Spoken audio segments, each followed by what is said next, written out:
mubi mu mubano wa diplomasi n'iperereza hagati y'u Rwanda na Uganda wongeye kubura nyuma yaho umusore w'umunya-Uganda witwa Stephen Nuwagaba havuze ko yakorewe iyicarubozo rikomeye cyane Ambasaderi y'u Rwanda ngo yagizemo uruhare. Iki kibazo cyahise kivugisha benshi muri politiki y'akarere k'ibiyaga bigari kirimo inzego z'iperereza z'ibihugu byombi ndetse n'ubutegetsi bwa Kampala na Kigali. Iki kibazo cyatangiye kumenyekana cyane mu bitangazamakuru nyuma y'inkuru yasohowe n'umunyamakuru w'inararibonye muri Uganda Andrew Mwenda mu kinyamakuru The Independent. Muri iyo nkuru Mwenda avuga ko Stephen Nuwagaba yabanje guhura na General Sali Musarehe umuvandimwe wa Perezida Yoweri Museveni akaba n'umujyanama we mu by'umutekano aho bahuriye iguru kwa 17 Werurwe 2025. Nuwagaba yari yoherejwe kwa General Sarehe n'umunyamategeko uzwi cyane mu guharanira uburenganzira bwa muntu muri Uganda ari we Nicholas Opio. Mu kiganiro Nuwagaba avuga ko yashimuswe agakorerwaho iyicarubozo rikomeye cyane n'abasirikare bo ku rwego rushinzwe iperereza n'umutekano mu gisirikare cya Uganda, aho avuga ko ibyo bikorwa byari biyobowe n'abayobozi bakuru barimo Major General James Birungi na Brigade Abdul Rugumayo. Icyatangaje benshi kurushaho nuko Nuwagaba avuga ko nyuma yo gukorerwa iyicarubozo n'inzego z'umutekano za Uganda yajyanwe ku biro bya Ambasaderi y'u Rwanda i Kampala, aho yashinje inzego z'u Rwanda ko ariho yakomereje gukorerwa irindi yicarubozo ryamuviriyemo ubumuga budakira, aho avuga ko rero ibyo byabaye binyuze mu mikoranire y'inzego z'iperereza z'ibihugu byombi. Mu ntangiriro iki kibazo cyasaga nkaho ari amakimbirane yo mu gihugu cya Uganda gusa, ariko ubu cyamaze gufata indi ntera, aho bamwe mu bashyigikiye Nuwagaba basaba ko hafatwa ingamba zikomeye zishobora no guhungabanya umubano hagati y'u Rwanda na Uganda, ambasade igafungwa cyangwa ambasaderi akirukanwa. Kimwe muri ibyo ngo bikwiye gukorwa mu rwego rwo gutanga gasopo ndetse no gutanga ubutabera ku munyagihugu wahohotewe imbere mu gihugu cye bigezwemo n'ikindi gihugu. Muri nkuru rero irambuye tugiye kurebera hamwe mu mizi y'iki kibazo, dusobanura amakuru mashya amaze kujya ahagaragara, turebere hamwe icyo amategeko mpuzamahanga bivugaho ndetse tunasesengure niba koko ambasade y'u Rwanda i Kampala ishobora gufungwa cyangwa Ambasaderi Col Joseph Rutabana akaba yakirukanwa ku butaka bwa Uganda bitewe n'ibyo ashinjwa kuba yaragizemo uruhare. Ikaze cyane hano kuri Kivu News kubana natwe umunsi kuni mu makuru ndetse n'inkuru zihariye biroshe cyane, kuko no gukora handitse subscribe ubundi ugahita ucana kubiri no kubura ibigezweho kandi byizewe. Ikaze cyane. Iki kibazo cyarushijeho gukomera nyuma yaho umunyamakuru w'inararibonye muri Uganda Andrew Mwenda abinyujije mu kinyamakuru The Independent, aho yasohoye inkuru y'iperereza yateje impaka nyinshi. Muri iyo nkuru Mwenda yashinje Stephen Nuwagaba n'umusore uri hagati y'imyaka 20 na 30 kuba umutekamutwe, umwambuzi ndetse n'umuntu wakoresheje amakuru y'ibinyoma n'intwaro za leta mu buryo bunyuranyije n'amategeko. Mwenda avuga ko Nuwagaba ari ikibazo ku mutekano w'igihugu, anasaba Perezida Museveni guhagarika uburinzi bwose yari yaramuhaye no gukorwaho iperereza ku ndangamuntu ze.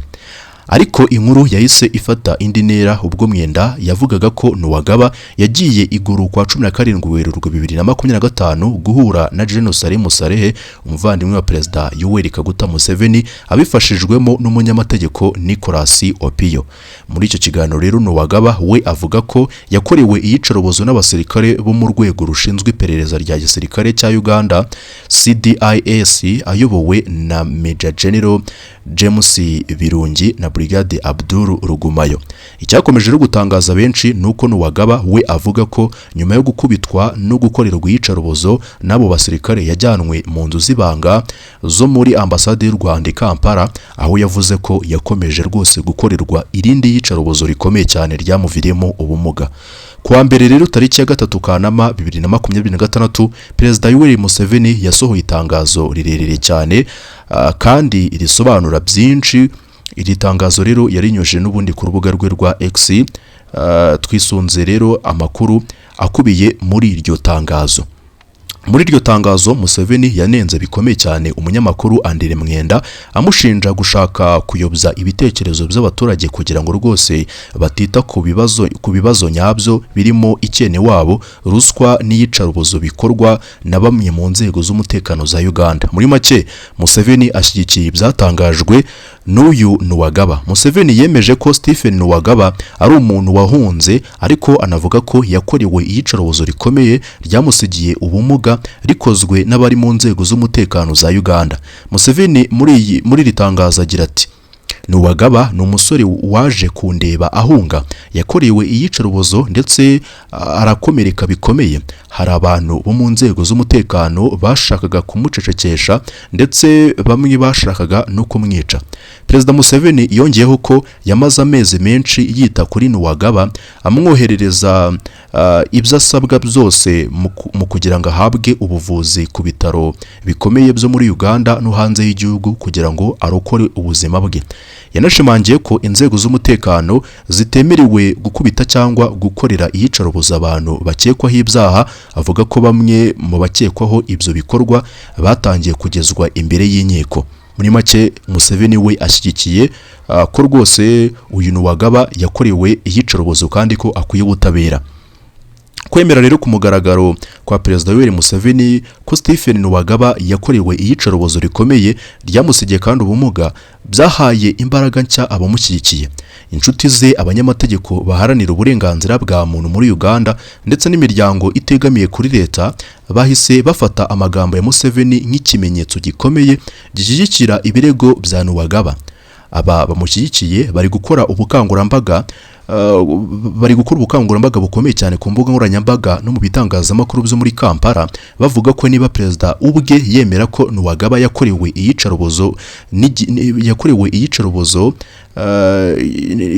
iyicarubozo ndetse n'igice cy'inkuru kivuga ko Ambasaderi Rwanda yakoreshejwe nk'ahantu hashize ubuzima bwa Nuwagaba mu kaga, mu by'ukuri hakwiye gufungwa hagafatwa icyemezo. Barasaba Perezida Museveni gutegeka iperereza kugira ngo hamenyekane uruhare rw'inzego za diplomasi z'u Rwanda muri iki kibazo cya Nuwagaba. Intego yabo rero nuko iperereza niriramuka rigaragaje ibimenyetso bishinja u Rwanda, Perezida Museveni yazafata ingamba zikomeye. Mu byo rero basaba harimo gufatira ibihano bya diplomasi Ambasaderi Rwanda ndetse no gutangaza Ambasaderi Joseph Rutabana nka persona non grata, bivuze n'ubundi umuntu utakyemerewe gukomeza guhagararira igihugu cye ku butaka bwa Uganda. Basobanura ko inshingano ya mbere ya leta ya Uganda ari ukurinda umutekano w'abaturage bayo kandi ko nta gihugu cy'amahanga cyakagombye kwemererwa gukorera iyicarubozo umuturage wa Uganda ku butaka bw'icyo gihugu. Ariko nanone iyo usesenguye neza ibiri kuba magingo yangaya, ubona ko rwose iki kibazo gifite indi sura itandukanye n'iyo abashyigikiye Nuwagaba bashakaga n'ubundi kugaragaza. Nk'uko Perezida Museveni rero yabivuze mu itangazo rye, abashinjwa gukorera Nuwagaba iyicarubozo ni bamwe mu bari mu nzego z'umutekano za Uganda. Bivuze ko inkomoko y'iki kibazo ishingiye ahanini ku makimbirane yo mu nzego z'imbere cyangwa se z'iperereza z'igisirikare cya Uganda UPDF ndetse na CDIS aho kuba politiki y'u Rwanda. Ku ruhande rw'u Rwanda rero Ambasaderi Col Joseph Rutabana nawe rwose niyaripfanye kuko yavuze ko atazi Stephen Nuwagaba kandi ko amakuru amwerekeye yayabonye gusa ku mbuga nkoranyambaga. Ni muri urwo rwego ibirego bivuga ko Ambasade y'u Rwanda yaba yarakoreshejwe nk'ahantu hakorerwaga iyicarubozo ntabwo mu by'ukuri ntabwo ibyo ngibyo mu by'ukuri bitangirwa ibimenyetso bifatika. Abasenguzi rero babibona n'ubundi nk'uburyo bwo gukoresha politike mu gushyamiranya u Rwanda na Uganda cyangwa se kurangaza abaturage ku bibazo biri imbere muri Uganda. Hari kandi n'abavuga ko Perezida Museveni ari kwitwararika cyane muri iki kibazo, azi neza ko n'ubundi guhubuka agashinja Ambasade y'u Rwanda bishobora rwose kongera gusubiza inyuma umubano wari umaze igihe warasubiye mu buryo hagati y'ibihugu byombi. Muri make Ambasade y'u Rwanda aya makuru irayazi kandi yarayamenye ko iri gushinjwa kugira uruhare mu iyicarubozo ryakorewe Nuwagaba. Wenda reka mu buryo burambuye turebera hamwe icyo Ambasade y'u Rwanda isubiza kuri ibi byose rwose bikomeje kuyivugwaho ko yagize uruhare mu iyicarubozo ryakorewe Nuwagaba, Stephen Nuwagaba. Mu kiganiro n'ikinyamakuru Shimp Reports mbere yuko Perezida Yoweri Museveni asohora itangazo rirambuye ku wa mbere ashyigikira Nuwagaba, Rutabana yahakanye amakuru akwirakwizwa ku mbuga nkoranyambaga avuga ko Nuwagaba yakorewe iyicarubozo muri Ambasade y'u Rwanda i Kampala. ibi nibyigeze bibaho kandi nibishobora no kubaho, niko Rutabana yavuze. Ibi byavuzwe mbere yuko Museveni atangaza ko Nuwagaba yahawe uburinzi bwe nyuma yo kuvuga ko yakorewe iyicarubozo agakomeretswa bikomeye n'abantu bo mu nzego z'umutekano.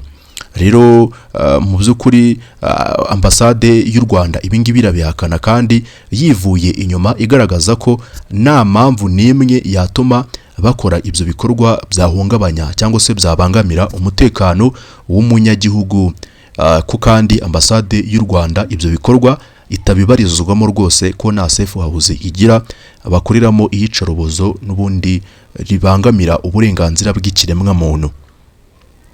Iyo rero turebye iki kibazo duhereye ku mategeko mpuzamahanga agenga umubano wa diplomasi, cyane cyane amasezerano ya Vienna yo mu 1961, dusanga ibyifuzo by'abashyigikiye Stephen Nuwagaba bihura n'imbogamizi zikomeye cyane z'amategeko. Muri make twinjiye mu gice kiri bugufashe gusobanukirwa niba ambasade y'u Rwanda iri mu byago byo kuba yafungwa bitewe n'ibirego iri gushinjwa, cyangwa se bitewe n'ibyo abashyigikiye Nuwagaba bari gusaba, bavuga ko buri wese wagize uruhare mu gukorera iyicarubozo Nuwagaba ryamugejeje hafi gupfa ndetse byamuviremo ubumuga yabiryozwa. Bagasaba ko rero cyane cyane u Rwanda ambasade yarwo yabiryozwa. Reka twinjire mu gice n'ubundi kigufasha gusobanukirwa ikigendanye n'ingingo z'amategeko ndetse n'impamvu Yoweri Museveni mu by'ukuri yirinze kuvuga ko ababigezemo uruhare barimo n'u Rwanda. We ntabwo yigeze avuga ati ababigezemo uruhare bari gushakishwa cyangwa se barafashwe, wenda nabavuge ngo naba. We yareruye avuga ko ababigezemo uruhare ari ababarizwa mu nzego z'umutekano za Uganda. Nigeze avuga ngo ibyatangajwe n'uriya munyamakuru Andrew Mwenda byose ni ukuri, cyangwa se byatangajwe na Nuwagaba byose ni ukuri, ko u Rwanda rwabigezemo uruhare, ibyo yarabyirinze. Rero ingingo ya 22 y'amasezerano ya Vienna ivuga ko inyubako za ambasade ziba zirinzwe mu buryo bwihariye, na rwego na rumwe rw'umutekano cyangwa urw'ubutabera rwa Uganda rwemerewe kwinjira ku ngufu muri ambasade y'u Rwanda i Kampala ngo rukore iperereza cyangwa ruyifunge, keretse rubiherewe uburenganzira na ambasaderi ubwe. Ahubwo Uganda nk'igihugu cyakiriye iyo ambasade ifite inshingano zo kuyirinda no gutuma ibikorwa byayo bidahungabanywa. Ingingo ya 9 y'ayo masezerano ihana none igihugu cyakiriye ambasade ububasha bwo gutangaza ko ambasaderi atagikenewe ku butaka bwacyo. Uganda ishobora kubikora igihe cyose ibishakiye, nta neguza ibayeho. Uganda ishobora mu gitondo ishobora kubyuka ikavuga iti nitugikeneye ambasade y'u Rwanda mu gihugu cyacu turabirukanye. Ibyo ngibyo babifitiye uburenganzira hagendewe ku ngingo ya 9 y'ayo masezerano ya Vienna. Ariko icyo cyemezo nanone ni gishingira ku gitutu cy'abaturage cyangwa se ku birego bitagaragazwa n'ibimenyetso bifatika. Akenshi gifatwa gusa iyo ibihugu byombi bigeze ku rwego ahanini rukomeye rw'amakimbirane ya diplomasi nk'intambara n'ibindi bitandukanye. Mu mategeko mpuzamahanga rero igihugu cyakiriye ambasade nicyemerewe kuyifatira ibihano hashingiye ku mategeko yacyo bwite. Mu bihe byinshi ibihano nk'ibyo bifatwa binyuze mu muryango w'abibumbye, cyangwa igihugu kigafata icyemezo cyo gufunga ambasade yacyo mu kindi gihugu, nacyo kikabigenza gutyo hakurikijwe ihame rya reciprocity. Ibi bivuze ko mu rwego rw'amategeko mpuzamahanga Uganda idashobora mu by'ukuri gufunga ambasade y'u Rwanda i Kampala ishingiye gusa ku birego by'umuturage umwe gusa, cyane cyane ko nta perereza Museveni ubwe yavuze ko iyicarubozo Nuwagaba yakorewe ryakozwe n'abari mu nzego z'umutekano za Uganda.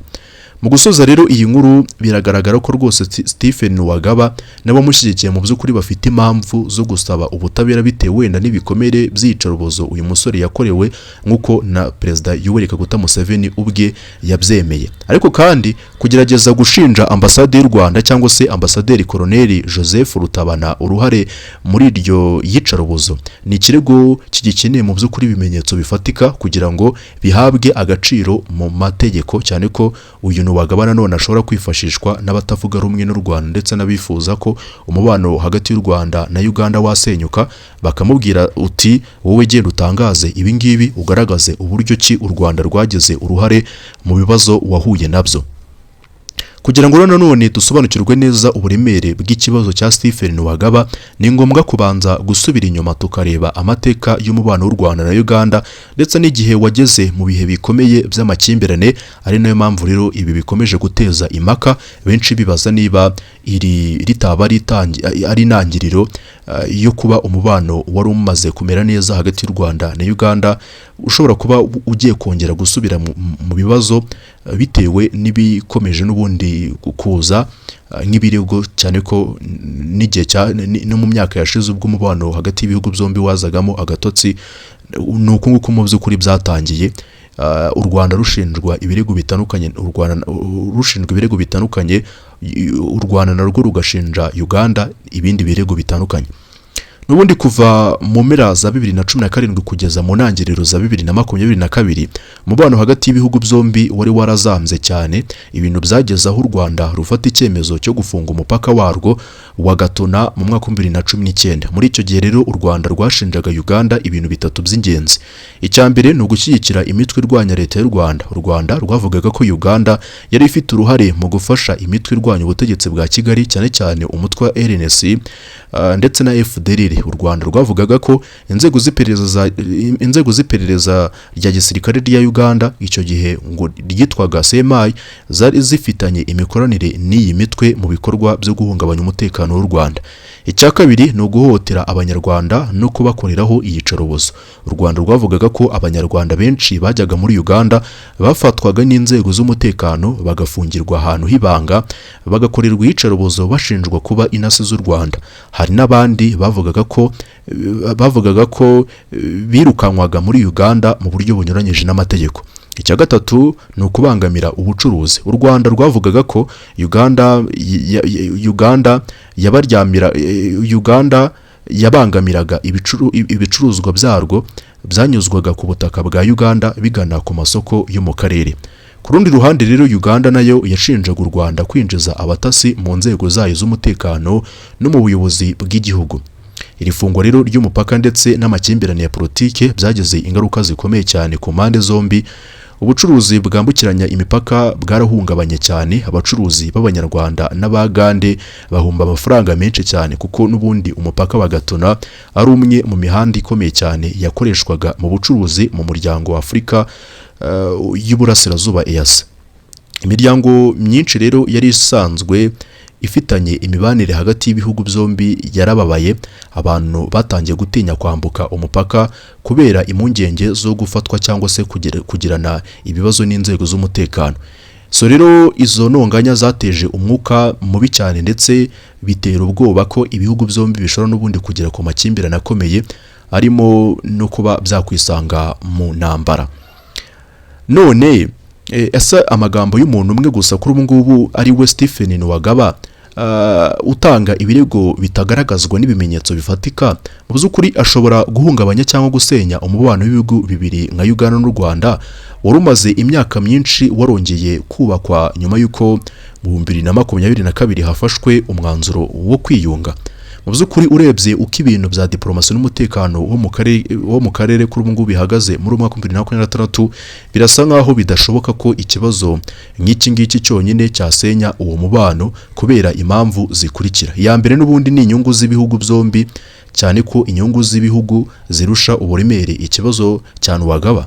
Abayobozi bakuru b'u Rwanda n'ubwa Uganda bazi neza mu by'ukuri ikiguzi cyo gusubira mu makimbirane akomeye, ubucuruzi hagati y'ibihugu byombi, urujya n'uruza rw'abaturage ndetse n'ubufatanye mu bijyanye n'umutekano, cyane cyane mu kurwanya imitwe yitwaje intwaro nka ADF n'indi mitwe ihungabanya umutekano mu burasirazuba bwa Repubulika ya Demokarasi ya Kongo. Ni inyungu zikomeye cyane ku buryo leta zombi n'ubundi zidashobora kuzitakaza kubera ikibazo cy'umuntu umwe ufite amakimbirane n'inzego z'umutekano zo mu gihugu cye imbere.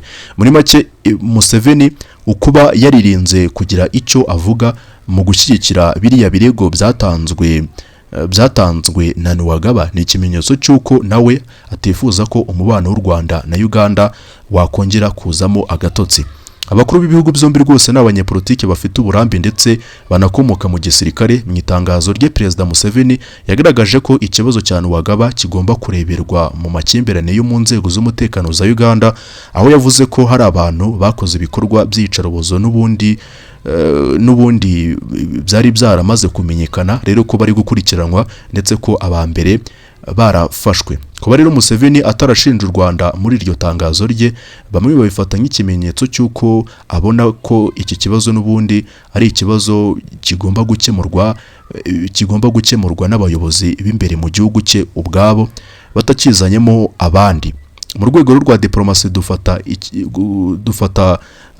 bamwe mu basenguzi mu by'ukuri ibingibi babifata mu by'ukuri n'ibigamije cyangwa se byari bigamije gusenya umubano wa Uganda n'u Rwanda wari umaze kugera ku rwego rushimishije. Kugeza no magingo yangaya ukuri wamenya kandi kudashidikanywaho nuko Uganda itifuza ko rwose iki kibazo cya Nuwagaba cyakwangiza umubano ibihugu byombi byari bimaze kugirana kandi wari umaze kugera ku rwego rushimishije.